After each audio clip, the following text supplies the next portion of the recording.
पैसा आउँछ जान्छ अनि ढल्किन्छ जो भन पैसा आउँछ जान्छ अनि ढल्किन्छ जो भन गर्नु जे छ आजै गर नगर त मन यो मनको गहिराइमा पुग्न नखोजा नहिड्ने त्यो गाउँको बाटो नसोध राति सुटिङ हुन्थ्यो अनि कोही कोही बेला खिच्दै क्यामेराम्यान नै निदाउनुहुन्थ्यो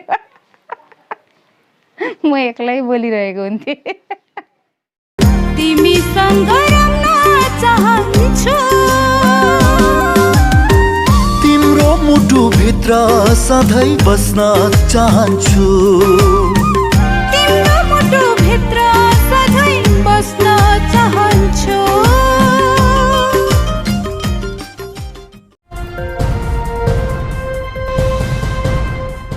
बत्ती मुनिको अँध्यारो अनि त्यो अँध्यारो भित्रको एउटा पात्रको जीवन कथा हो यो। उनी हुन् गायिका, संगीतकार, एडिटर अनि क्यामेरा पर्सन यदु राई लकान्द्रे। मेरो जन्म भोजपुरको दिङला भन्ने ठाउँमा भएको हो अनि त्यस पछाडि हामी 2042 सालमा चाहिँ मोरङको इटहरामा बसाइँ सरेर आएको हौँ। त्यस बेला म 3 वर्षको थिएँ। मेरो बाल्यकाल चाहिँ मोरङको इटहरामै नै बित्यो अनि मलाई चाहिँ एकदमै सङ्गीतको बढी रुचि भएको कारणले गर्दाखेरि पछाडि म काठमाडौँ मेरो दाई हुनुहुन्थ्यो अनि दाईको साथमा रहेर चाहिँ केही समय मैले सङ्गीत सिक्ने मौका पाएँ। पहिलो गुरु चाहिँ मेरो काठमाडौँमा चाहिँ किरण कणेलज्यू अहिले वरिष्ठ सङ्गीतकार तथा एरेन्जर पनि हुनुहुन्छ। उहाँसँग चाहिँ मैले पहिलोचोटि सङ्गीत सिक्ने मौका पाएँ। मेरो प्रिय बहिनी पनि हुनुहुन्छ र उहाँले यस्तो मिठो ट्युनिङ गर्नुहुँदो रहेछ मलाई थाहा थिएन फेरि है। कति धेरै भेराइटिज उहाँले सुनाउनु भएको थियो अनि यति धेरै क्यापेबल चाहिँ मान्छे हुनुहुँदो रहेछ उहाँ।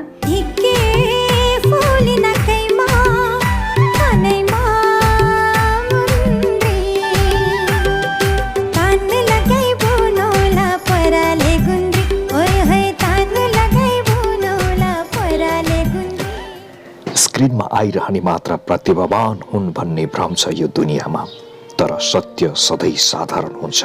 हो, उनी हेर्दा साधारण लाग्छ तर वास्तवमा उनी व्यक्ति एक, प्रतिभा अनेक। जति पनि छोरीचेलीहरू हाम्रा साना साना नानीहरू बलात्कृत भइरहेका छन् त्यो विषयमा एउटा सङ्गीत मैले गरेको थिएँ।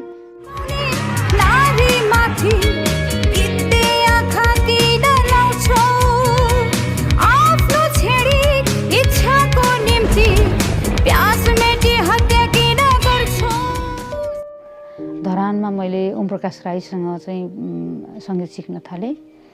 त्यस पछाडि मैले विराटनगरमा कुशेश्वर प्रसाद राईसँग पनि मैले सङ्गीत सिकेँ। विनय वर्मा भन्ने मेरो अर्को गुरुबा हुनुहुन्छ, उहाँसँग चाहिँ मैले म्युजिकको क्लास फेरि कन्टिन्यू गरेँ। भोकलमा चाहिँ मैले 6th इयर गरेँ। त्यस पछाडि फेरि मलाई तबला पनि सिक्ने एउटा रहर जाग्यो अनि मैले तबला चाहिँ सन्तोष वर्मासँग तबलाको तालिमहरू लिन थालेँ अनि उहाँको चाहिँ निधन भयो। त्यो कारणले गर्दाखेरि चाहिँ फेरि यो क्लासलाई म कसरी अगाडि बढाउँ भन्दा अच्युतराम भण्डारी गुरुबा हुनुहुन्छ, उहाँसँग चाहिँ फेरि पनि मैले तबलाको क्लास अगाडि बढाएँ अनि साथसाथै मैले स्पेसल क्लास पनि मनाराजा नकर्मीसँग पनि मैले स्पेसल क्लास पनि लिएको हुँ तबलाको। भारतको इलाहाबादबाट मान्यता प्राप्त शैक्षिक संस्थाबाट बेमेउत्सो सरको शिक्षा लिएकी हुन्। टिभी प्रस्तुता, भिजुअल एडिटर साथै राम्रो क्यामेरा पर्सन पनि हुन्।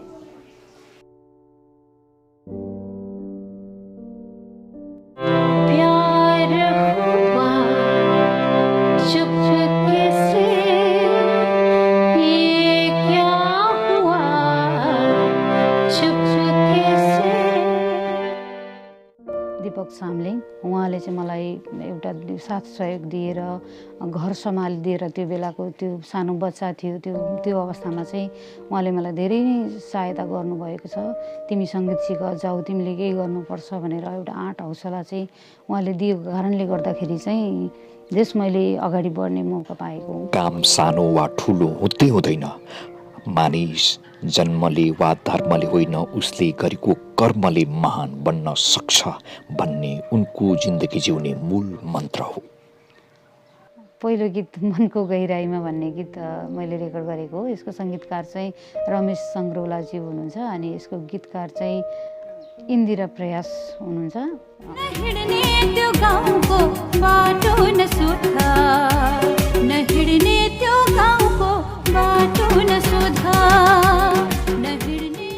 मेरो सङ्गीतमा वरिष्ठ गायिका अहिलेको एकदमै चर्चित गायिका अन्जु पन्तज्यूले पनि गाउनु भएको छ।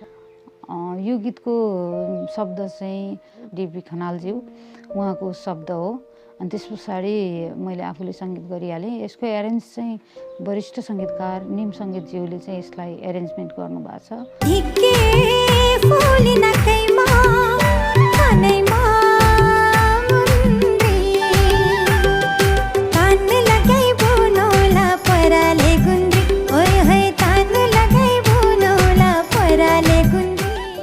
सुरुमा नै अलिकति सुनाउँदाखेरि नै मलाई एकदमै दिल छोएको गीत हो यो।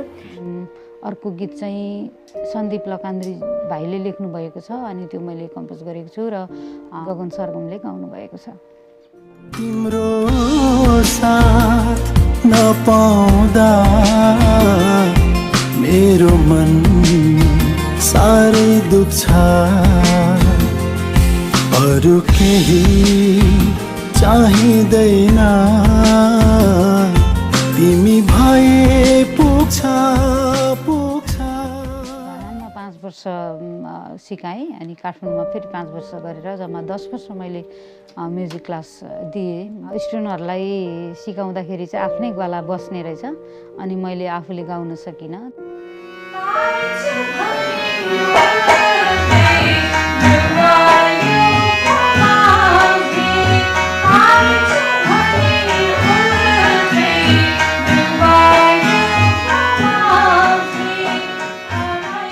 नेपाल टेलिभिजनमा कार्यक्रम चल्दा हुँदा चाहिँ म कामेको नै थिएँ दरदरी, सक्दिनँ होला भनेर मैले धेरैचोटि हार पनि खाएँ। तर पनि दिपकजीले अलिकति मलाई आँट हौसला दिनुभयो। श्रेय चाहिँ दिपकजीलाई नै जान्छ किनभने उहाँले चाहिँ धेरै अब मिडिया सम्बन्धी उहाँको धेरै कुराहरू भएको कारणले गर्दाखेरि उहाँबाट नै मैले सिकेको। नमस्ते अनि हार्दिक स्वागत छ दर्शक महानुभावहरू यहाँहरूकै लोकप्रिय कार्यक्रम सुपर टप 10 मा म यदुको। पहिलो भागमा यहाँले अतिथिसँगको कुराकानी सहकर्मी मित्र दिपकजीको साथमा हेर्नुभयो। अब दोस्रो भागमा साताका उत्कृष्ट 10 गीतहरूको साथमा म उपस्थित भएकी छु।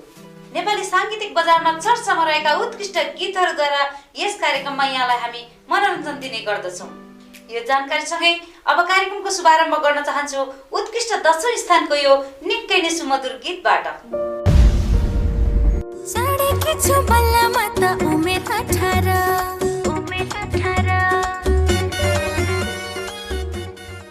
राति सुटिङ हुन्थ्यो अनि कोही कोही बेला खिच्दै क्यामेराम्यान नै निदाउनुहुन्थ्यो, म एक्लै बोलिरहेको हुन्थेँ। एकदमै त्यो सम्झिँदा चाहिँ धेरै नै हाँस उठ्छ। कार्यक्रम सकिएपछि पो यसो हेर्दा त क्यामेराम्यान त घुरी पो राखेको।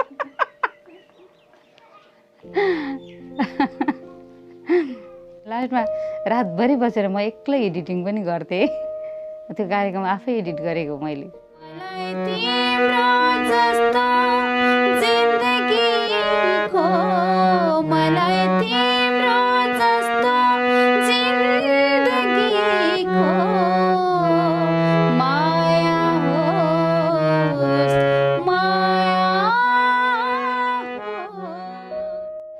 पैसाको अभावहरू धेरै थियो। सुरुमा सङ्गीत सिक्नलाई पनि मेरो मम्मीले आफ्नो गलामा लागेको तिलहरी नै फुकालेर त यो बेचेर सङ्गीत सिक भन्दाखेरि चाहिँ एकदमै दुःख लाग्छ। त्यो पल सम्झिँदाखेरि चाहिँ मैले त्यतिखेर बोर्डिङ स्कुल पढाउन थालेँ महिनाको 1000मा अनि त्यही पैसाहरूले चाहिँ मैले सङ्गीत सिकेको हो। कयौँवटा यस्तो हुनुहुन्थ्यो कि घरबेटीहरूले हामीलाई धेरै माया गर्नु भएर 6 महिनाको भाडाहरू पनि उहाँले पर्खिदिनु भएको थियो। संसारमा कुनै ठुलो विश्वविद्यालय छ भने त्यो हो दुःख। उनी दुःखमा नातिने र सुखमा नातिने स्वभावकी छन्। दुःखसँग लड्दै पड्दै उनले केही चलचित्रहरूमा पनि आफ्नो आवाज दिइसकेकी छन्। पैसा आउँछ जान्छ अनि ढल्किन्छ जो भन्न, पैसा आउँछ जान्छ अनि ढल्किन्छ जो भन्न, गर्नु जे छ आजै गर नगर त मन। मेरो म्युजिक स्कुल थियो अनि म प्रोग्रामहरू चलाउँथेँ अनि त्यस पछाडि चाहिँ मैले प्रोग्रामहरू गर्दै गर्दा मलाई पूर्वाञ्चल आइडल गर्ने एउटा रहरै जागे भन्नुपर्छ होइन। त्यो कार्यक्रमको प्रस्तुताको रूपमा चाहिँ उहाँ हुनुहुन्थ्यो अनि त्यसरी नै हामी यसरी जिल्ला जिल्ला घुम्दै डुल्दै जाँदाखेरि चाहिँ उहाँसँग नजिकियौँ भन्नुपर्छ। तिमीलाई माया गर्ने पनि मै हुँ जस्तो लाग्छ,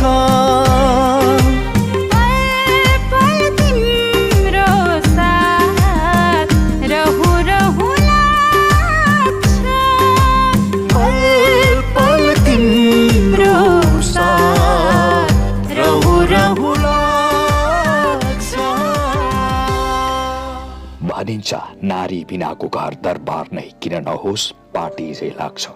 झुपडीभित्र पनि नारीले स्वर्गको अनुभूति गराउन सक्छन्। यस्तो लाग्छ उनको परिवार धरतीमै स्वर्गको नमुना। मेरो एउटा छोरा आयुष चामलिङ राई अनि छोरी एलिपत चामलिङ राई अहिले पढ्दैछन् दुईजनै।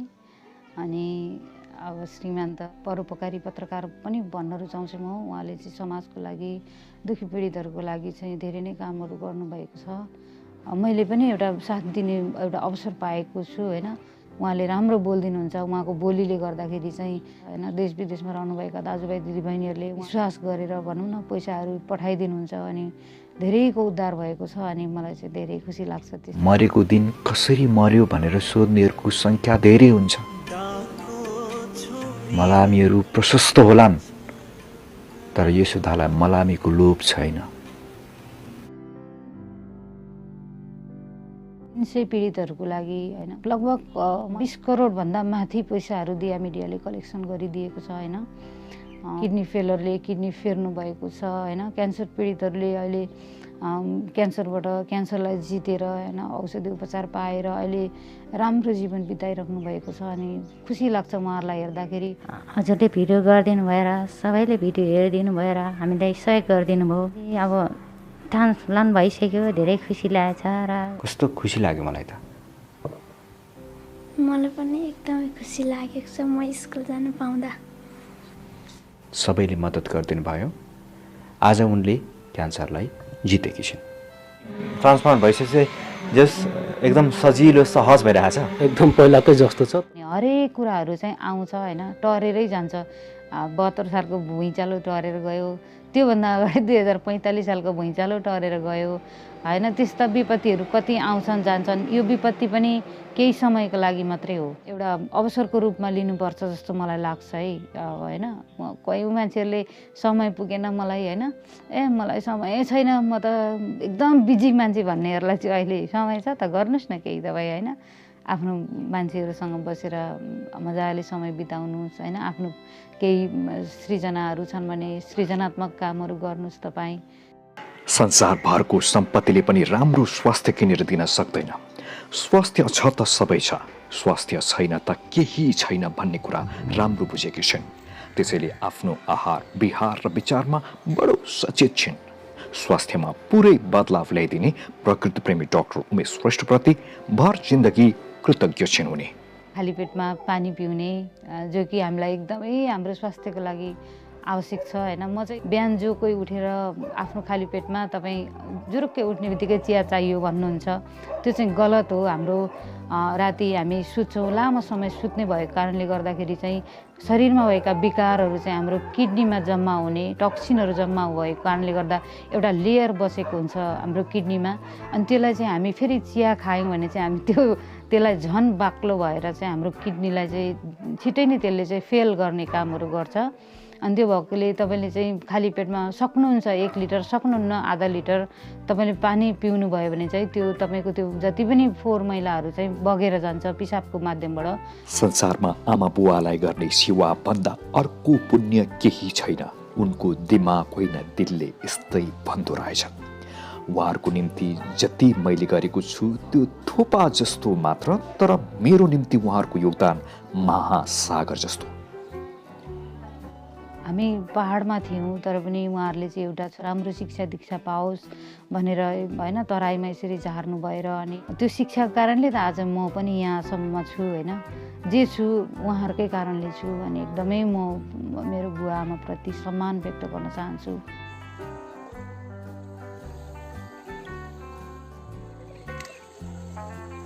अनि बिहानै 5 बजे हामी सबै परिवारहरू उठ्छौँ अनि यता पछाडि खेतको पाटातिर हामी एकदमै कुद्छौँ दौडिन्छौँ। चाणक्य के भन्छन् भने पुरुषभन्दा स्त्रीको भोजन 2 गुणा बढे, लज्जा 4 गुणा, साहस 6 गुणा अनि काम 8 गुणा बढे। यथार्थमा उनी छिन्नै त्यस्तै।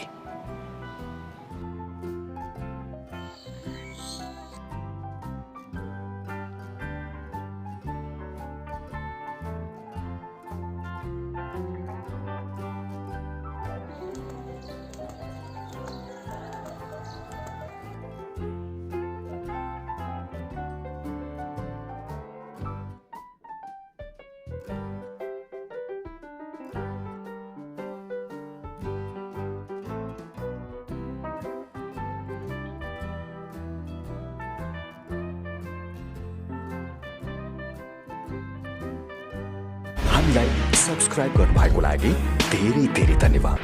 बेल आइकन पनि दबाउन नभुल्नुहोला।